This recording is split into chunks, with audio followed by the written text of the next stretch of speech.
So, did you hear the good news? Have you heard any good news?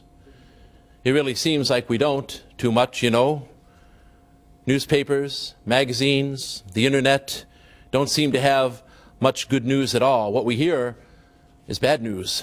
War, violence, terrorism, poverty, unemployment, political infighting, etc., etc.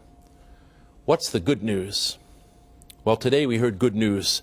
In fact, we hear good news every time we gather to celebrate the Eucharist. The gospel is good news. That's the very meaning of the word gospel. It is the good news of Jesus Christ. When Jesus was preaching and teaching and doing miracles, there were always a lot of people around. The gospel stories refer to all of those people in different ways. They're sort of categorized. There was the crowd.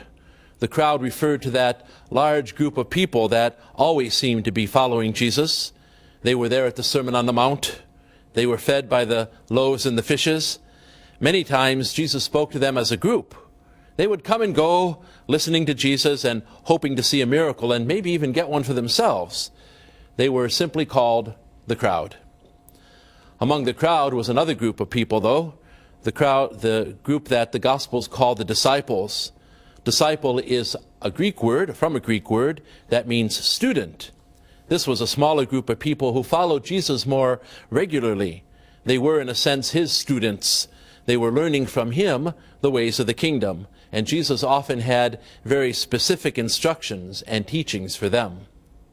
Some of those disciples Jesus called apart from the rest.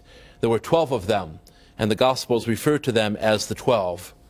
Except for one, they would become the apostles, another Greek word that means the one who was sent. There were two other apostles besides those 11, Paul and Barnabas. They didn't know Jesus personally as the others did while he was teaching and preaching, but they did meet him in their own experiences of him after the resurrection. Paul and Barnabas are called apostles because they were responsible for taking the gospel message out to the world. Today, we hear the story in the gospel about how Jesus called some of his disciples to become apostles. Those students became the ones who were sent. Jesus appointed a further 72, we're told, and sent them to all the places he intended to visit. Jesus gave them specific instructions about how to travel, how to live, how to act on their journey, and he gave them a very specific message. The kingdom of heaven is at hand for you, he told them to say. That's the message that Jesus gave to them. That's the message they gave to the people. As we heard in this gospel, Jesus wanted them to be focused on that and not to be distracted by anything along the way. It wasn't about them. It wasn't about what they needed.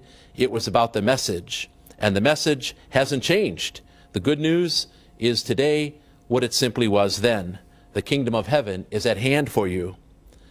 That's what this message is about God being close by, being at hand, close enough to touch, close enough to see, close enough to feel, close enough to know that God is there.